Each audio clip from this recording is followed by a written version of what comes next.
Okay, we are back with our second half of Car Buying 102. These are going to be your advanced tips and strategies. And today we have back our friends from Sound Credit Union. We have Jen Reed, Janelle Borseth, and Vanessa Smith. And they're going to walk us through more tips and tricks to navigating the car lot or car buying experience. Enjoy. Thank you. We're excited to be back today, and I see a few familiar faces from last week, so I appreciate you coming back, and I'm going to explore this next version that we have for you today.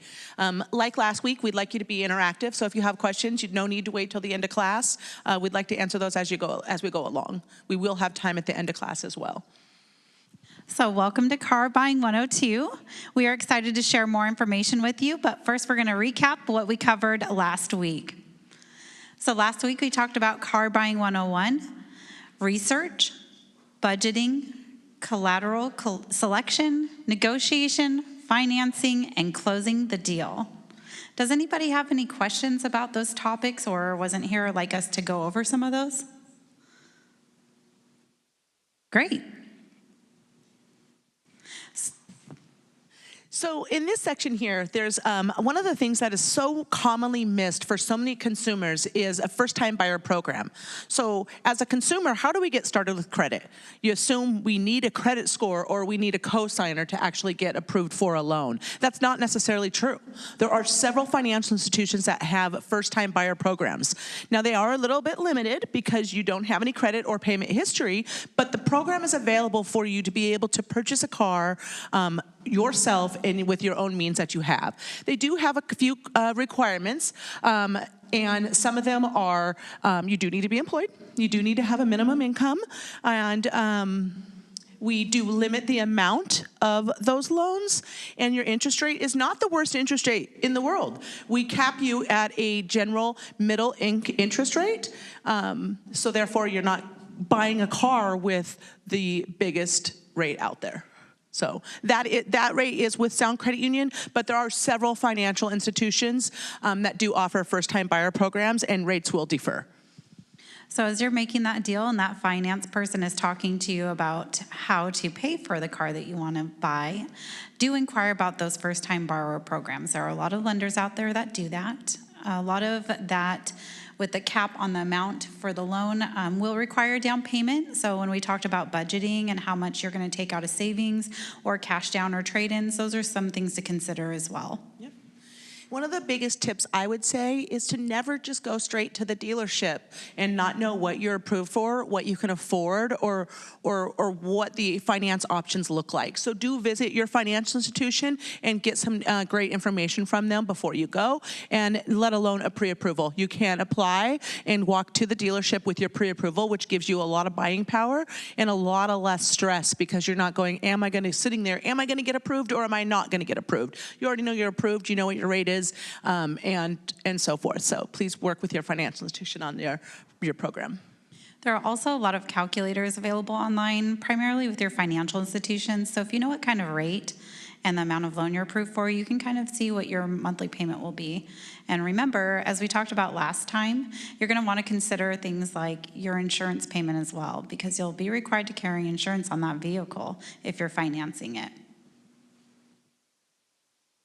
So for another financing, is there traditional financing? It's your conventional loan. Traditional. This is for somebody with established credit, and established credit means you have a score and you have a payment history. So a financial institution can see that you have made payments in the past or currently to other people, and they have your current status, meaning you're making all payments on time. Term flexibility. You can go as short as you want. You can go 24 months up to 84 months on financing your vehicles. Interest rates do change with each term you go. So a lot of times if you're looking to have a shorter term, your payment's obviously going to be a little bit higher if you're financing for 36 months. Interest rates don't vary big in between the terms. So I don't want you to get too confused about that. Typically, it's about 25 basis points, which is about 1/4% more per year. So complete financing means that most of the time you'll be able to finance all of your requests for the purchase. So we talked about last week about warranties, service contracts, gap.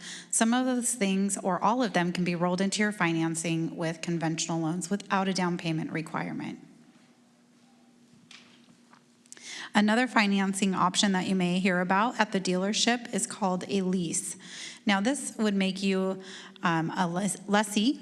It means you're not an owner of the vehicle. So basically, you're renting the car. So there are a lot of things that go along with that. So you want to make sure that you go over that very clearly with your finance person at the dealership. So in a lease, you're only going to pay for what you use. So typically, these are shorter terms, 24, 36, or even 60-month terms. And you will have a walkaway option at the end of those terms. So it does require cash down. You'll have to pay taxes. And there's a guaranteed residual. So at the end of that term, you will have the option to purchase that vehicle. At that time, you'll most likely be offered conventional financing. And a side note for a lease, it is typically a brand new vehicle. And so if you need, if you're looking at doing something brand new, a little bit more of the reliability, this is an option to go. It does have mileage restrictions. So if you are commuting, do pay attention to leases and mileage description and mileage. Also, damage to any vehicle on a lease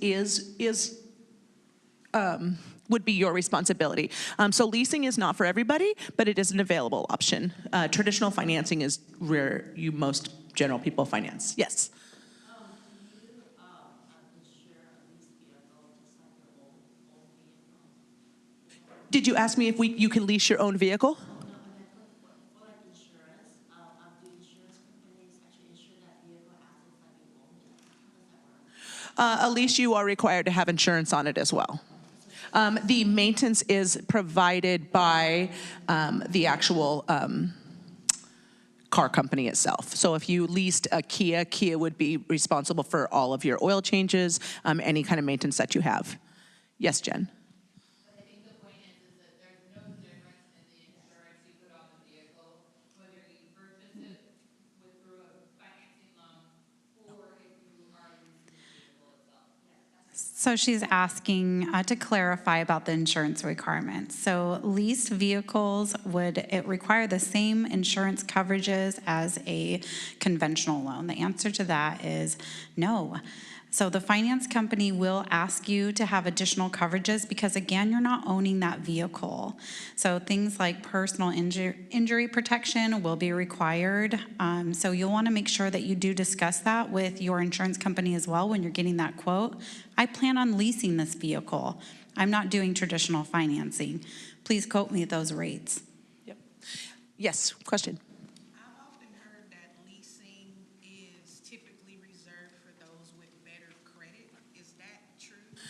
So your question is leasing often more for consumers with better credit? Typically, you do need to have a better credit score, and what the difference is the less money down. So a lease typically will always require cash down. So if you have like maybe a 780 credit score, they may require you to put $4,500 down. But if you have like a credit score underneath that, they may require more cash down. That's a great question. Thank you. So when we talked about your financing, we talked about purchasing add-ons and warranties. For conventional loans, these are things that you can most likely roll into your financing. So that's something you're going to want to ask your finance or your credit union or bank when you're inquiring about a loan. So this will affect things like your loan to value. So that means how much value does your vehicle have, and does it satisfy or almost satisfy the amount of your loan. So there may be restrictions on that. So that's something you're going to want to ask about with your finance or with your financial institution when inquiring about a loan. So some of the things that you might be purchasing are extended warranties and add-on products. So you're going to want to understand the value of these products. Last week we talked about purchasing a used vehicle. Used vehicles are great because they're not as expensive sometimes as brand new cars. But the drawback is that somebody else has driven that car. Sure, you're educated now and you've got a Carfax or an auto check. But again, we talked about those garage mechanics.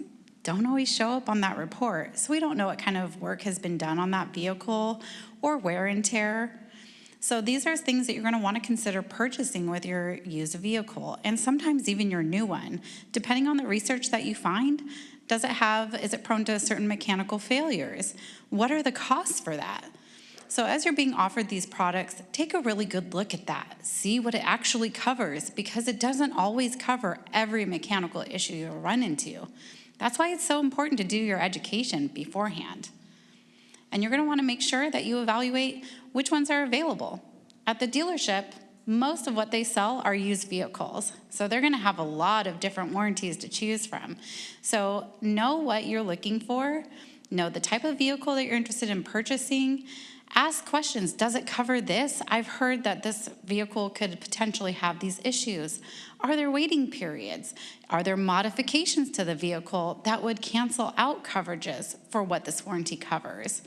So I can't stress to you enough about how much education is important and learning about the vehicle that you want to buy.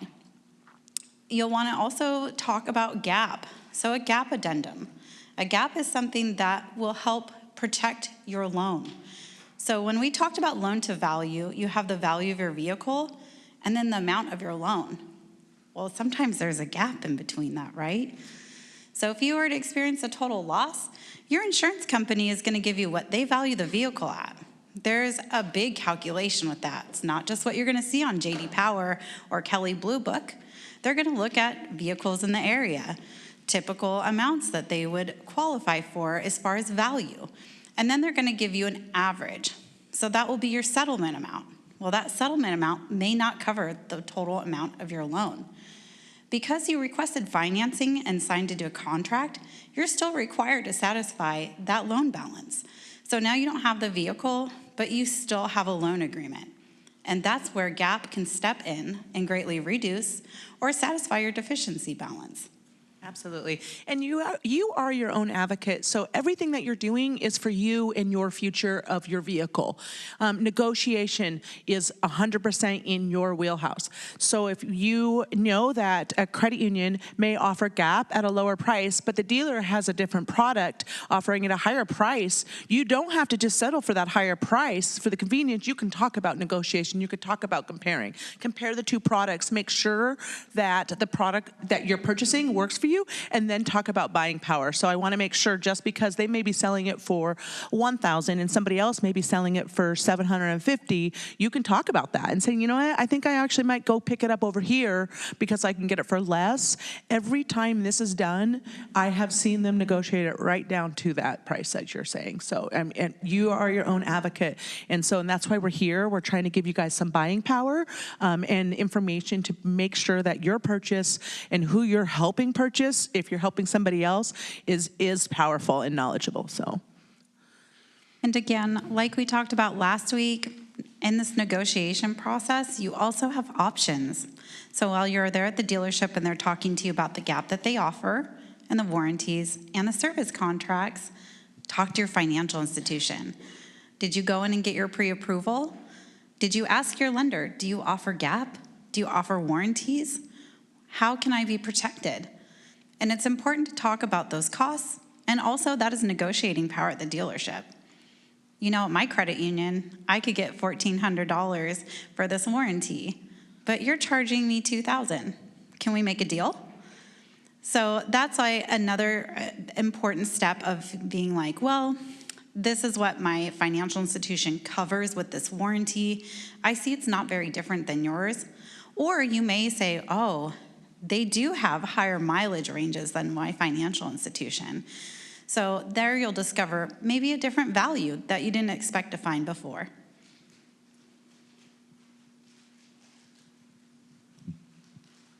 Vanessa touched a little bit about reducing the gap on a total loss, and this is something that's so important to talk about because we think about purchasing a car. We're purchasing the car. If I'm going and I'm purchasing a new Honda Accord for $28,000, and that's what I think my loan is, I'm wrong. I purchased it with $28,000, zero cash down. I have interest rate that I'm paying for daily, and I have tax, licensing, documenting fees, and all of those other things, and any other ancillary products that I added on are on top of that actual vehicle price. So it's very important to pay attention to that loan to value and what you have and purchasing it.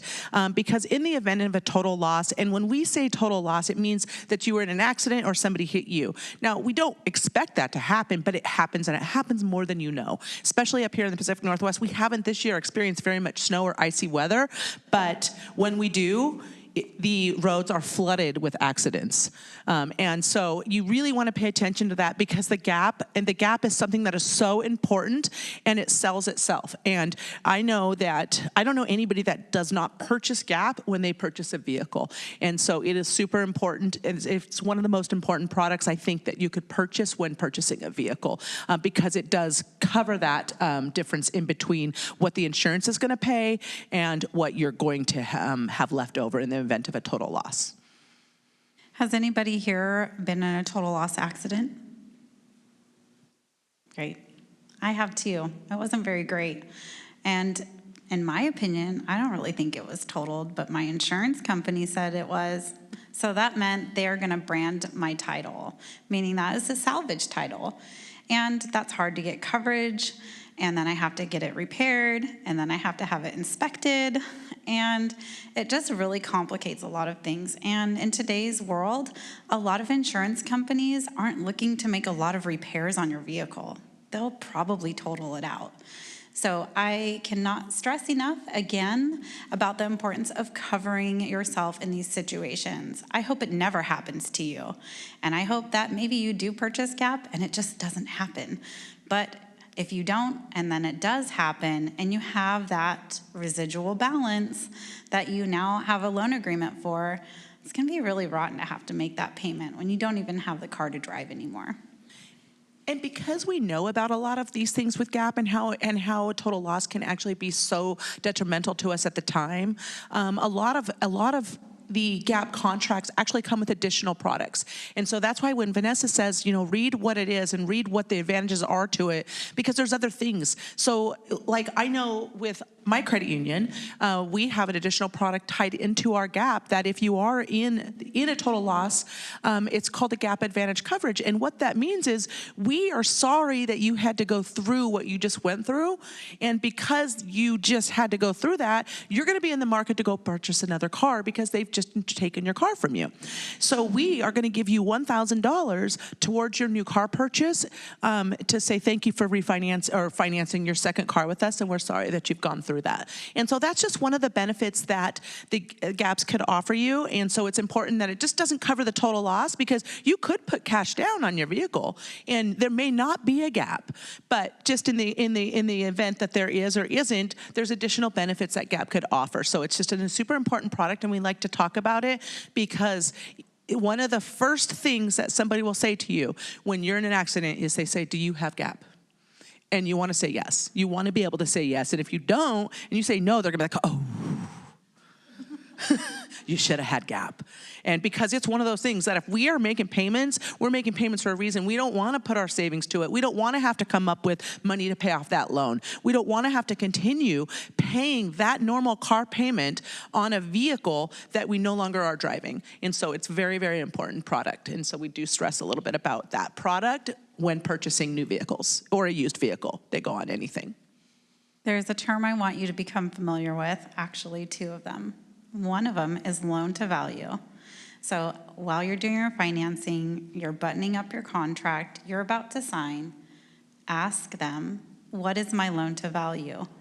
Out the door. So that means after all of your ancillary products, after your tax and titling, what is your loan to value out the door? And that will help you decide on whether or not you need gap. I would always recommend it because we don't know what's going to happen.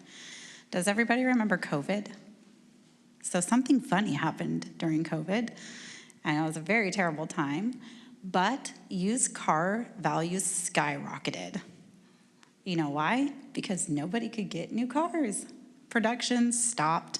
It was hard to get parts, so people bought used cars. Well, that very much inflated the value. But a few years go by, and now we see those values drop. So that is another reason to think about why is loan to value important to me? And how does this value of the vehicle impact me if something were to happen? And that's why it's super important to do your research, to know what you're looking for, know what the cars sell for. Because when you know, like, hey, I'm going to be purchasing a vehicle maybe at the end of this year or the beginning of 2027, and I'm going to start looking at vehicles now, and I'm going to start, what are those prices? And you look at those values, and then you can determine what it is and what they do sell for. When COVID hit, and when as Vanessa was mentioning, the cars were not available. Dealers were spending more money on these cars at auction than they were worth. And so what are they doing? They're not in the market to take a loss. They're going to sell it to you for a little bit over what they just purchased that car for. And so that's automatically increasing that loan to value on that, which that value was inflated, which later you go to trade it in 2 years down the road, and it's not worth what you thought it was 2 years ago. So it's super important to know the values and how they depreciate. Some vehicles, like Toyotas and Hondas, they hold their value and they run for years. And so a lot of people will go, you know what, I'm going to go that route because they have that value and they run for years, and they don't have like a repetition for breaking down or having multiple mechanical issues. Last year, I looked at my husband's value for his truck. He really wanted this truck, which made sense because we bought a house. And I thought, well, we should have a truck because yard work, super fun. And I kept checking on that loan to value because I was kind of curious. I had very low miles. We don't drive it very often. But last year, when he wanted to get a new car for himself, I went and looked at his truck, and I thought, we don't really drive it very often, and maybe I could negotiate with him and doing a trade-in because I thought the value is there. Guess what? That value dropped. Did the mileage go up really high? Nope. But it hit its mark where it wasn't as valuable anymore. So again, over the life of your loan and your financing, that loan to value can change. Why it's super important to know how long you plan on keeping the car. If you only plan on keeping the car for 3 years, you might want to consider a lower term so your payments are aligned with that, and that value is still there with you when you go and sell it, private party, or sell it back to the dealer. Super important. We talked about warranties.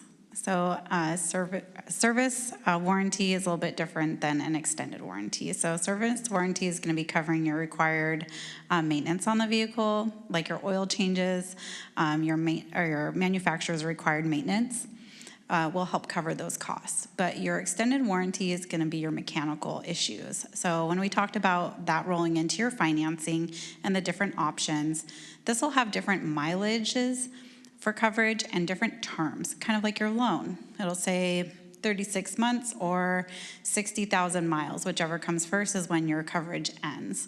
So from your mileage at the time of purchase to 60,000 miles, if that occurs before your 36 months, that means your warranty is now expired. You're gonna wanna look at the mechanical coverages it covers. Is it just your drivetrain? Does it cover other mechanical issues? Is there flexibility with that? Is there add-ons?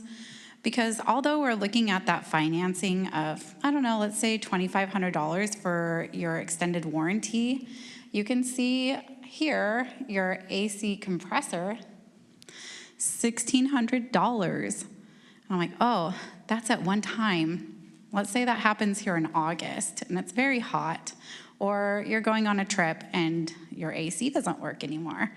I'm not driving through Arizona in August with no AC. That's gonna be terrible. But that's gonna be a cost if I don't have something that would possibly cover it. That's gonna be a cost right now. But let's say I had a warranty that covers that. That's only gonna be a small portion of my payment over a 60-month term, making sure that my warranty aligns with my term or how long I plan on keeping that vehicle. I'd much rather pay about, I don't know, $6, $7, $8 a month to have that peace of mind to not have to pay $1,600 in one turn.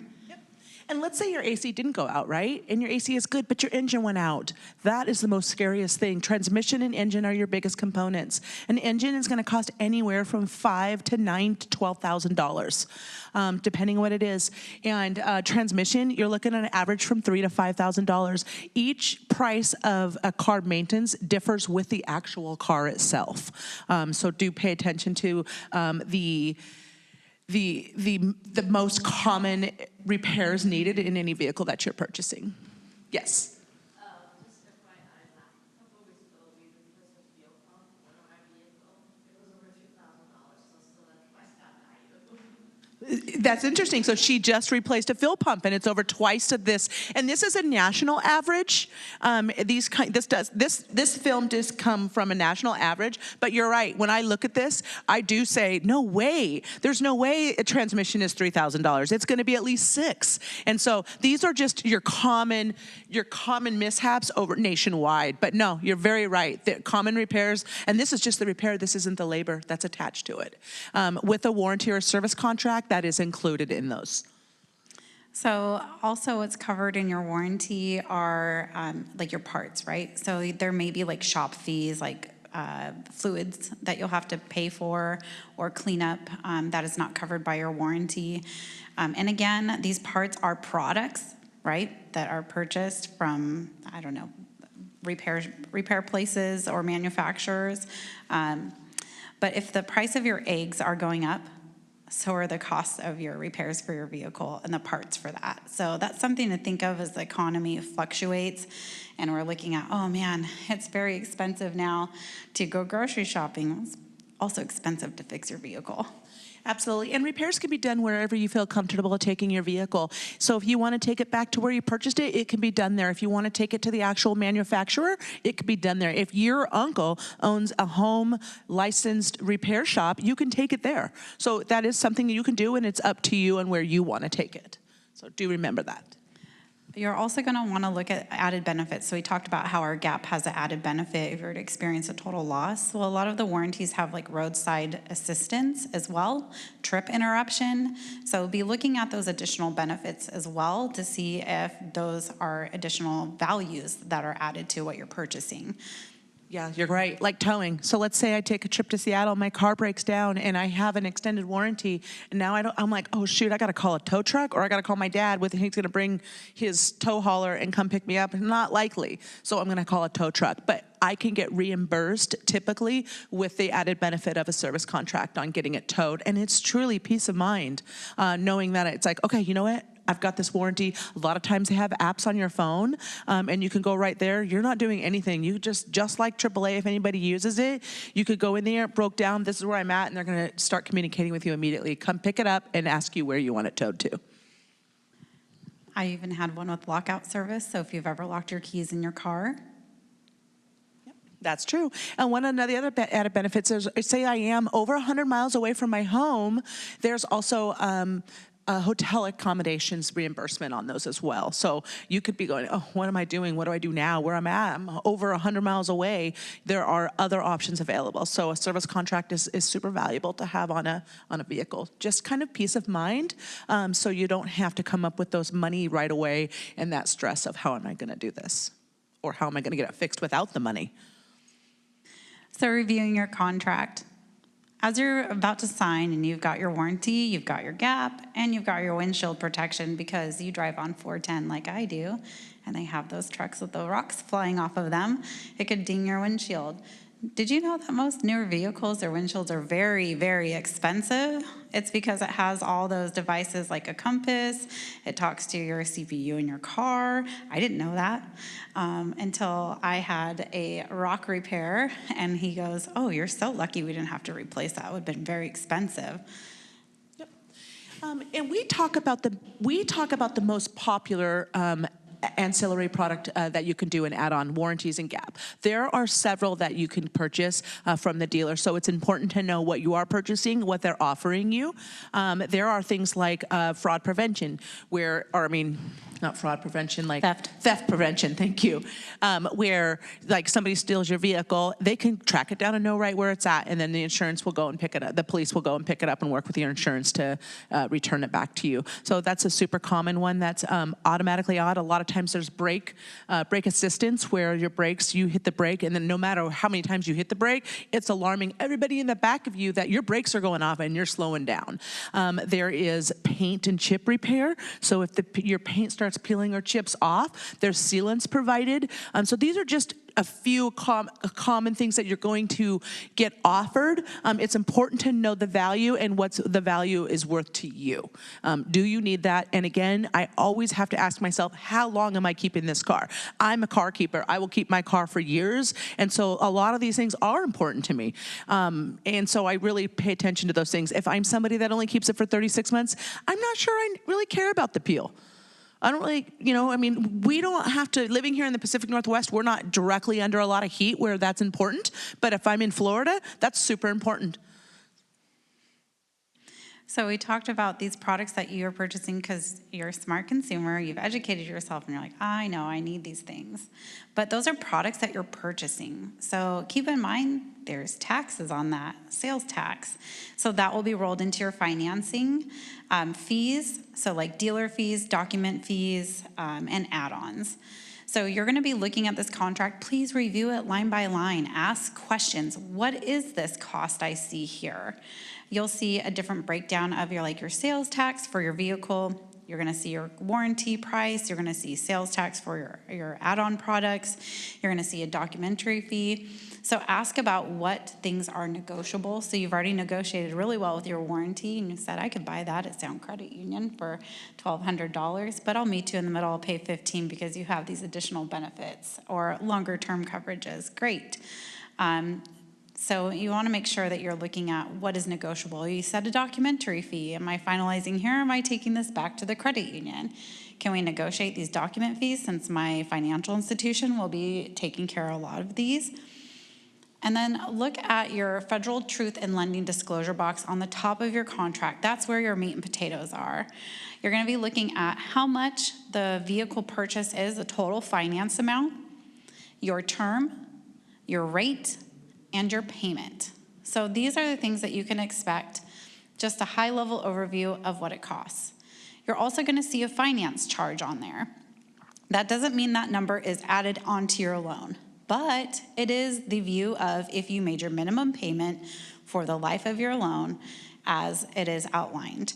So that is how much interest you'll be paying over the life of your loan. Now that is subject to change for things like, did you get late fees? Did you have added things like forced place insurance? If you didn't get that insurance coverage you are required to carry for that finance vehicle, you may have a financial institution placing forced place insurance because they're protecting their collateral. So until that loan is paid in full, they're technically the legal owner of it. And they're going to want to protect that collateral. So that's something that you would increase the amount of money you're paying for that loan. So let's take a look at the cost of $15,000 car purchase over a span of 72 months. So this is an actual finance contract. This is the front page. There are 2 pages to this, and it's just a finance contract. This is a law-abiding contract. So up here, I know it's probably very hard for you all to see, but up here you'll see the name, account number, and a date on those very top lines. And then in this little big black box right here is the annual percentage rate, and then that will shows 14.19%. Finance charge. So it's $8736.92, and the amount financed is $17,184.50. So remember, Vanessa said you're looking at the finance contract for your vehicle you just purchased for $15,000, but this doesn't show $15,000. That's because, like we said, it's going to include any additional products you purchased plus that tax and licensing, and so the amount financed is that finance charge. And the total of payments in that last box up here at $25,921, that's if you paid the contract exactly by schedule. So let's say you came across a little bit of extra money and you decided to put $1,000 down. That's going to go to the principal of your loan, and it's going to reduce the amount of finance charge you paid. Underneath that, you'll see the number of payments. You'll see 71 at $360.03. That's monthly.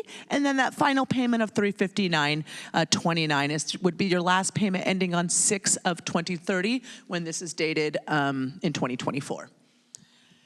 Underneath that, you'll see a little bit more numbers. You'll see that same amount financed is $17,184, and then it says itemized amount financed. And so down here on the bottom is a breakdown of everything that you purchased with that. This will also be on the second page of the contract as well. In this situation, they bought the car from South Tacoma Honda at $15,000. There was $3,550 in title fees. They purchased a service contract for $1,700 and GAP for $449, and that all totals the $17,184.50. It's super important to understand the what you're signing for, so you understand it. One of the things that we hear often in a financial institution is they come to the credit union after they receive the credit union documents, and they say, "I didn't purchase. This is the wrong amount. I didn't do that." And then we say, well, what do you mean you didn't do that? Like, let's talk about it. Let's go over the numbers and let's go over the contracts. And then they're like, but I bought my car for $15,000. And it says I bought it for 17, and so it's super important to read through that contract to fully understand exactly what you're buying. And this little breakdown down here will spell it out, as well as the second page of a finance contract will also have that listed on there as well. This does differ from every financial institution to every dealership. So if you were to go and purchase a car today, not from Sound Credit Union, your finance contract will look a little different. So I want to make sure I'm clear on that. But it will require to have all the same information. Is there any questions with this finance contract before we move forward? So we're also going to look at examples of different rates. So we did talk about the first-time borrower program and conventional financing. So we're going to look at like the cost. So here we're going to be looking at the total of payments and your finance charge. So this is the cost of credit. We're going to look at a few different scenarios to just see how that is different. So we are going to look at a $28,000 loan, a $45,000, and a 72. So 72 is probably like a truck or a luxury vehicle. Or a nice car. A nice car. Nowadays, it's pretty average. It's a little bit above average, but it's an average price that people are purchasing. So as you can see here, the 28,000 has a 72-month term. The other two have 84. And the interest rates aren't really that different. So we have a 9.74 interest rate, which brings the standard payment to $515.23. But for a 7.6% for 84 months, so that's adding on another year, would be $692.63. And then you have your $72,000 loan at 8.2 for 84 months. That's $1,100. So these are the things you're going to want to be looking at is when you're making this deal and negotiating your financing on how long of a term you want, how much interest you're going to be paying, the total interest over the life of the loan, and how much it's going to cost you. So again, something to think about is if I get an 84-month term, that's probably going to make my payments a little bit lower, and maybe I won't be in that loan or in that vehicle for 84 months. But you're also going to want to think about your loan to value as well. What is that value going to be on your vehicle when you decide to step out of that loan at 36 months? So remember, in order for you to trade in that vehicle or sell it, it has to pay off that loan balance. So what is that loan balance at that time? Are you in a good position then? Are you able to sell it or trade it in for what you are required to be able to pay off this loan? So that's the tricky thing you want to be looking at and seeing where you're going to land. And that's another great advantage of looking at loan calculators as well.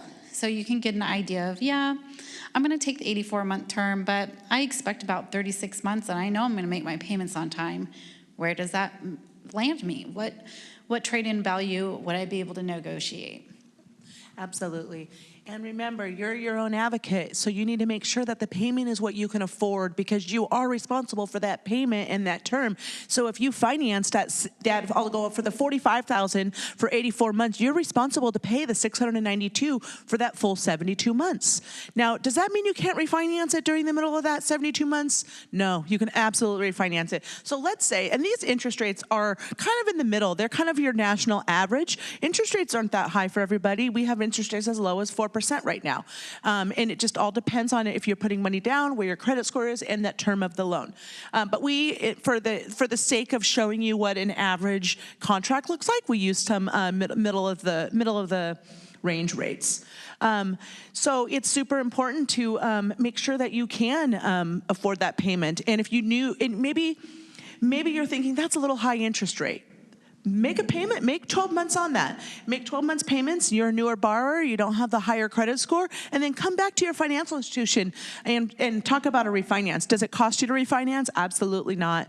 We'll take that, what you have remaining on your loan, we'll just turn it into a new term, flexible terms at that time. You don't have to have the same term, you can pull it out. Let's say you're gonna keep it and you wanna put it out another year and make lower payments because maybe your life changed that year and you can no longer can afford that payment. There are options available for you is what I want you to understand is work with your financial institution on making sure that your payment works for you. Just because life changed doesn't mean your contract can't change. Just work with your financial institution. Yes.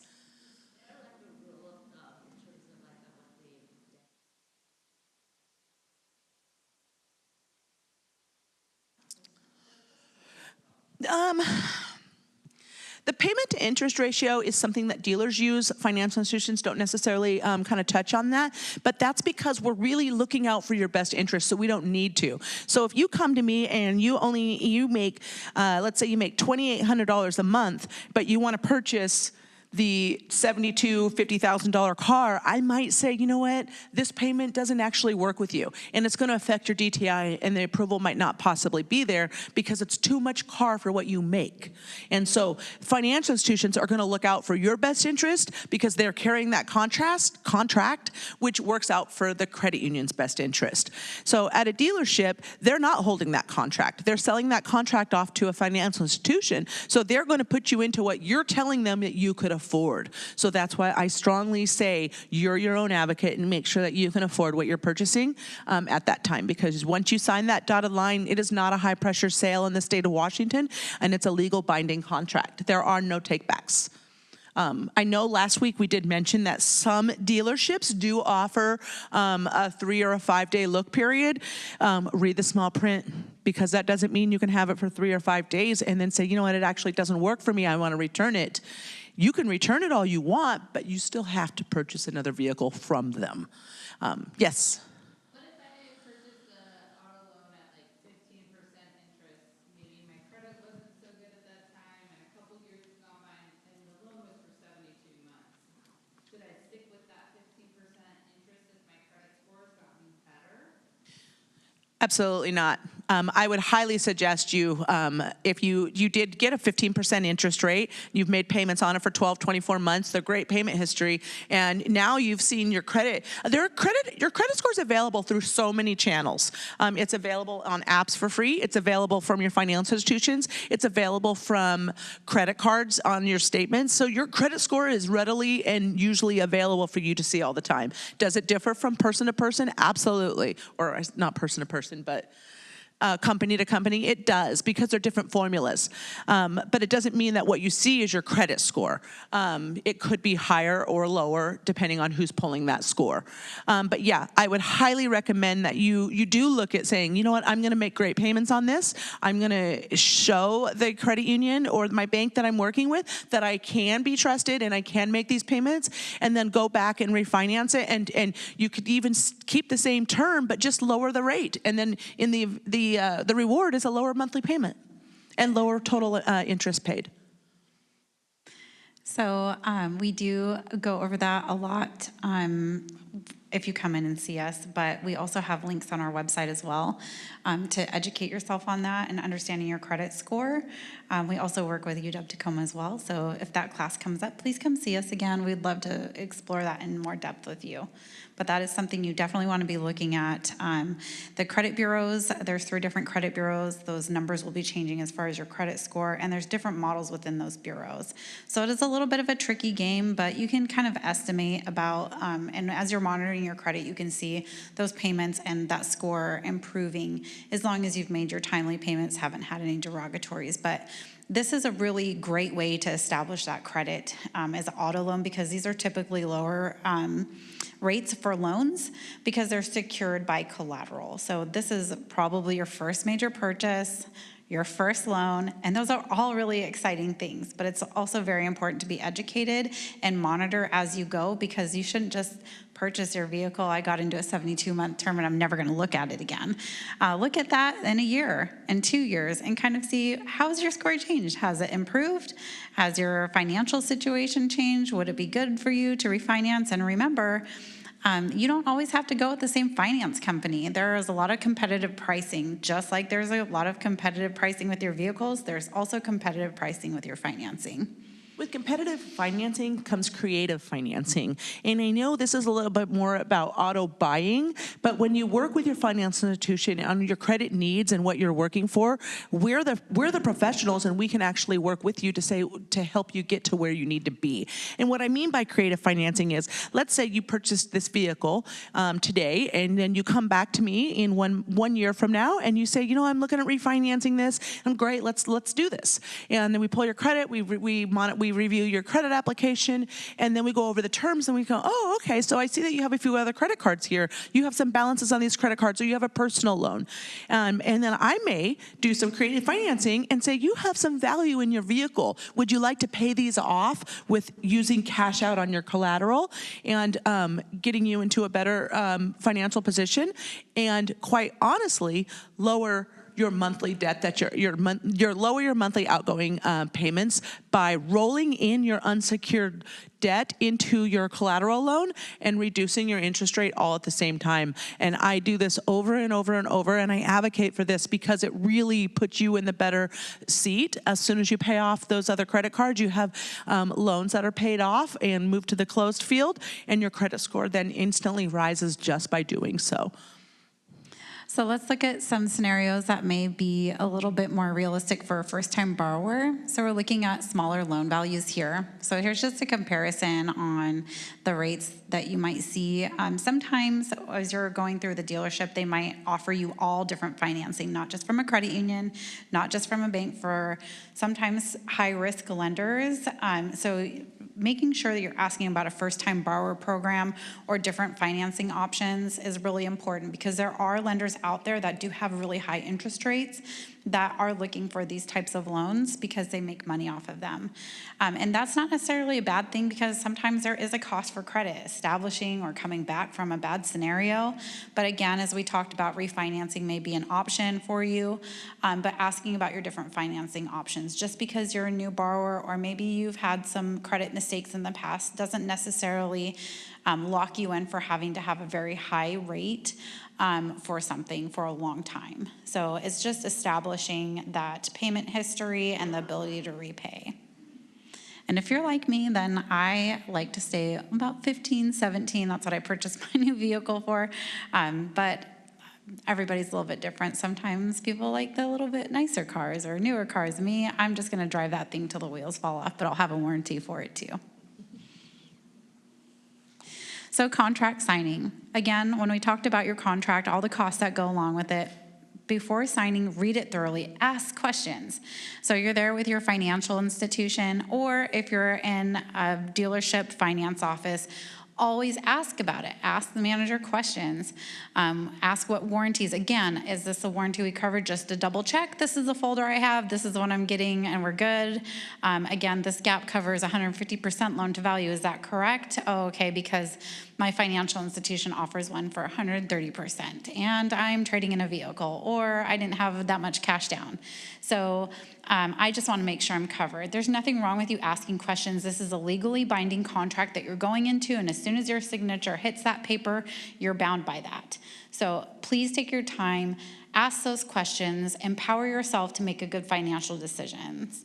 And then once that's all signed, always ask for copies from the dealership. They should be handing you an envelope that's pretty hefty, because it's got those carbon copies of all the things that you've purchased, disclosures. Make sure that you retain that, because that is the contract that you sign and now that you're bound to. And don't forget to have fun. This is yours. This is a huge accomplishment for you guys to be going and buying a car. So do make sure that you empower yourself so you actually have fun. This should not be a stressful environment, and if it is, question. So thank you all for being here today. I really appreciate it. We have one last question. So Jen's talking about that force-placed insurance. Although you've provided your insurance information to the dealership while making your purchase and signing your contract, please be sure to follow up with your financial institution or your finance company to show that you do have the coverages that are required. Otherwise, you could face things like force-placed insurance, which actually doesn't insure you. It just covers the vehicle. So that is not a great option for you. You'll want to make sure that you have insurance and the appropriate coverages for the loan that you now have on that vehicle to avoid those high costs. And a lot of times they'll get refunded, but it is a lengthy process, and yes, it does add to how much you're paying monthly. So as you've been really educated and smart, making sure like, oh, yep, I can afford this payment a month, maybe not the most comfortably for the next year or so, because I'm new to this, that could be the worst thing is when you have force-placed insurance. So please make sure to follow up with your finance company with the insurance coverages that you have.